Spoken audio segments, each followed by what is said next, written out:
SIR নিয়ে রাজ্য commission সংঘাত চরমে, মুখ্যমন্ত্রীর মন্তব্য নিয়ে রিপোর্ট তলব কমিশনের। সংঘাত চরমে এবং মুখ্যমন্ত্রীর মন্তব্য নিয়ে রিপোর্ট তলব কমিশনের। এসআইআর নিয়ে রাজ্য কমিশন সংঘাত চরমে, মুখ্যমন্ত্রীর মন্তব্যের ভিডিও ফুটেজ চেয়ে পাঠালো কমিশন। মুখ্য সচিবের ভূমিকায় বিরক্ত নির্বাচন কমিশন। হলফনামা ছাড়া কিভাবে সাংবিধানিক পদে আসীন আধিকারিকের বিরুদ্ধে অভিযোগ আনলেন তিনি? মন্তব্য করার সময় কিভাবে সেখানে ছিলেন মুখ্য সচিব? মুখ্য সচিবের দায়িত্ব নিয়েও প্রশ্ন কমিশনের তরফে। অর্থাৎ রাজ্য কমিশন সংঘাত চরমে। এসআইআর ইস্যুকে কেন্দ্র করে রাজ্য কমিশন সংঘাত চরমে, মুখ্যমন্ত্রীর মন্তব্য নিয়ে রিপোর্ট তলব কমিশনে। ঠিক কি বলেছিলেন গত 9 তারিখ রাজ্যের মুখ্যমন্ত্রী মমতা বন্দ্যোপাধ্যায়? দেখুন। এসআইআর শুরু করবার আগে ওটা তো ফিল্ড সার্ভে নয়, ওটা হচ্ছে শো অফ, মানুষের কাছে যাওয়া নয়। কয়েকজনকে অফিসারকে ডেকে মিটিং করা, থ্রেট করা, স্টেট গভর্নমেন্টকে টোটাল বাদ দিয়ে। ইলেকশন পড়লে আন্ডার ইলেকশন কমিশন থাকে, ইলেকশন যখন অ্যানাউন্স হয়।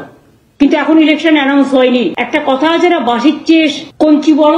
সেন্ট্রাল ইলেকশন কমিশনকে বেশি বসিয়ে রেখে এখানে যিনি সিইও স্টেটের থেকে যিনি গেছেন, যিনি যার বিরুদ্ধে অনেক কিছু অভিযোগ আছে, সেগুলো সময় হলে বলবো, এখন বলছি না।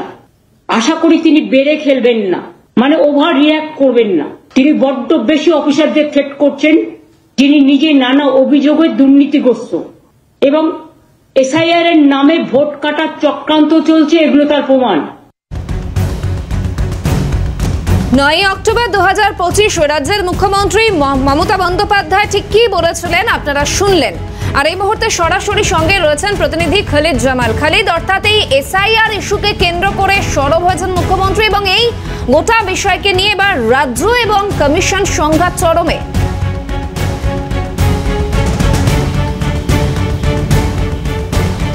একেবারে দেখো, প্রথম বলা যেতে পারে যে বিহারে যখন এসআইআর চালু হয়েছিল সেই সময় থেকেই কিন্তু বিরোধিতা সুর চড়িয়েছিলেন মুখ্যমন্ত্রী মমতা বন্দ্যোপাধ্যায়। বিহারের যে এসআইআর প্রক্রিয়া সেটা নিয়েও কিন্তু প্রতিবাদ আমরা জানি যে তৃণমূল কংগ্রেসে যারা সাংসদরা ছিল তারা একেবারে সংসদের বাইরে এবং সংসদের ভিতরে তারা এর প্রতিবাদ জানিয়েছিলেন। এবার পশ্চিমবঙ্গে পালা, যখন পশ্চিমবঙ্গে এই বিশেষ প্রতিনিধি দল এসেছিল এবং তারা ঘোষণা করেছিলেন যে এই রাজ্যে এসআইআর খুব শীঘ্রই হবে, তারপরেই কিন্তু যেটা দেখা গেল যে একেবারে প্রতিবাদে সরব হলেন মুখ্যমন্ত্রী মমতা বন্দ্যোপাধ্যায়। গত 9 অক্টোবর একেবারে নবান্নে বসে সাংবাদিক সম্মেলনের মাধ্যমে শুধুমাত্র এসআইআরের বিরোধিতা করেননি, তিনি রাজ্যের মুখ্য নির্বাচনী আধিকারিক মনোজ অগ্রওয়ালের বিরুদ্ধে একটা বিস্ফোরক মন্তব্য করেছিলেন এবং তার বিরুদ্ধে দুর্নীতিগ্রস্ত হওয়ার একটা তকমা দিয়ে তার বিরুদ্ধে যে দুর্নীতির অভিযোগ রয়েছে সেই অভিযোগের কথা কিন্তু পরিষ্কারভাবে তিনি জানিয়েছিলেন। এবং তারপরে যেটা দেখা গেল যে জাতীয় নির্বাচন কমিশন এই বিষয় নিয়ে নোট নিয়েছিল এবং কিন্তু তারা এবার সরব হয়েছেন। মুখ্যমন্ত্রী সেই মন্তব্যের যে ভিডিও ফুটেজ, সেই ভিডিও ফুটেজ একেবারে চেয়ে পাঠিয়েছে জাতীয় নির্বাচন কমিশন। মুখ্য নির্বাচনী আধিকারিক দপ্তরের কাছে থেকে কিন্তু সেই ভিডিও ফুটেজ চাওয়া হয়েছে, যেটা মুখ্য নির্বাচনী আধিকারিক দপ্তর সূত্রে আমরা যে খবরটা পাচ্ছি যে ইতিমধ্যে আজকে বিকেলের মধ্যে মুখ্য নির্বাচনী আধিকারিক দপ্তর থেকে মুখ্যমন্ত্রীর সেই মন্তব্য, অর্থাৎ মুখ্য নির্বাচনী আধিকারিকের বিরুদ্ধে যে মন্তব্য, সেই মন্তব্যের যে ভিডিও ফুটেজ কিন্তু পাঠানো হচ্ছে। এটা কিন্তু একেবারে মুখ্য নির্বাচনী আধিকারিক দপ্তর সূত্রে খবর পাওয়া যাচ্ছে। অর্থাৎ একদিকে যখন মুখ্যমন্ত্রীর মুখ্য নির্বাচনী আধিকারিক বিরুদ্ধে যে মন্তব্য, সেই মন্তব্যের ভিডিও ফুটেজ এবং তার পাশাপাশি মুখ্য সচিব মনোজ পন্থের ভূমিকা, অর্থাৎ যখন মুখ্যমন্ত্রী মমতা বন্দ্যোপাধ্যায় এই সাংবাদিক সম্মেলন করছিলেন তখন কিন্তু তার পাশে বসেছিলেন রাজ্যের মুখ্য সচিব মনোজ পন্থ এবং এই বিষয় নিয়েও কিন্তু তারা কড়া নোট নিয়েছেন এবং তারা বিরক্তি প্রকাশ করেছেন যে কিভাবে একজন মুখ্য সচিব মুখ্যমন্ত্রীর এই মন্তব্যের পাশে বসে তিনি ছিলেন এবং তিনি কোনো রকম তার বিরোধিতা বা তার কোনো প্রতিবাদ জানাননি, বা তিনি সেই সময় কেন বসেছিলেন সেটা নিয়েও কিন্তু প্রশ্ন তুলেছে জাতীয় নির্বাচন কমিশন। এবং তার পরিপ্রেক্ষিতে মুখ্য নির্বাচনী আধিকারিক দপ্তরের কাছ থেকে এই রিপোর্ট চাওয়া হয়েছে, অর্থাৎ এই রিপোর্টের মাধ্যমে কি কি ঘটনা ঘটেছে তার বিস্তারিত বিবরণ চেয়ে এবং তার পাশাপাশি মুখ্যমন্ত্রী সেই ভিডিও ফুটেজ, তার মন্তব্য সেই ভিডিও ফুটেজ, যে ভিডিও ফুটেজে শুধুমাত্র যে পশ্চিমবঙ্গে মুখ্য নির্বাচনী আধিকারিকের বিরুদ্ধে মন্তব্য ছিল না, জাতীয় নির্বাচন কমিশনকেও খোলা চ্যালেঞ্জ করে মুখ্যমন্ত্রী বলেছিলেন যে যদি পশ্চিমবঙ্গে এসআইআর এর নাম করে এনআরসি হয় তাহলে কিন্তু জনরোষ ঘটবে, কিন্তু এই ধরনের মন্তব্য মুখ্যমন্ত্রী করেছিলেন। এবং সেইখানে কিন্তু প্রশ্ন উঠছে যে একজন সাংবিধানিক পদে আসীন মুখ্য নির্বাচনী আধিকারিক, তার বিরুদ্ধে এই মন্তব্য, এই অভিযোগ কেন আনলেন মুখ্যমন্ত্রী মমতা বন্দ্যোপাধ্যায়?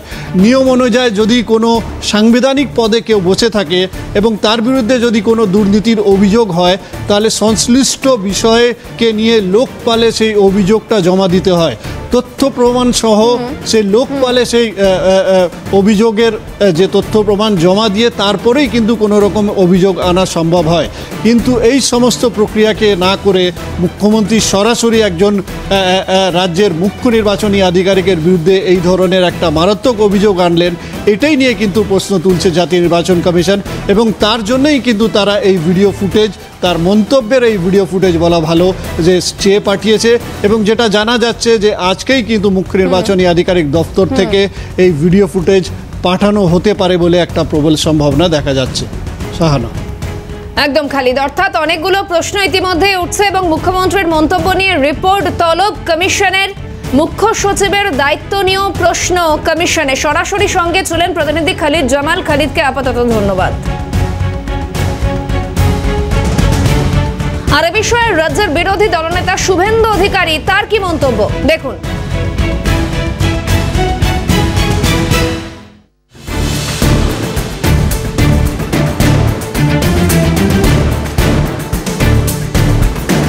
মুখ্যমন্ত্রী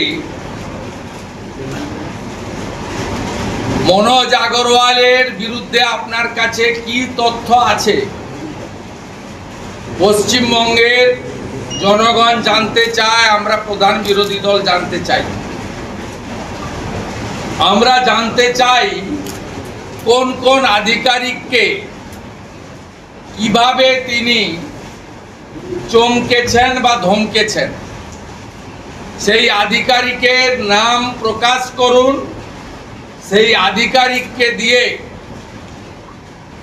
সিওকে যিনি কন্ট্রোল করেন মুখ্য নির্বাচন আধিকারিক জ্ঞানেশ কুমারজির কাছে বা হোল বডি ইসিআইয়ের কাছে অভিযোগপত্র প্রেরণ করুন। আমরা সেই আধিকারিকের নাম এবং ডেজিগনেশন জানতে চাই।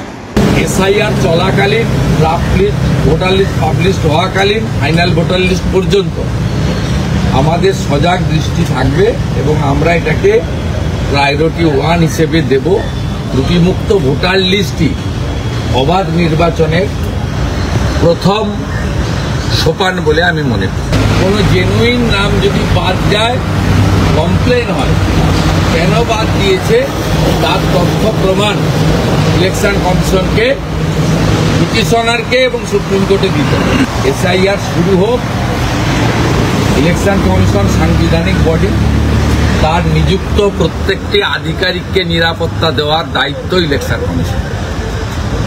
সেখানে রাজ্য সরকারের পুলিশ লাগবে না প্যারামিলিটারি লাগবে না মিলিটারি লাগবে।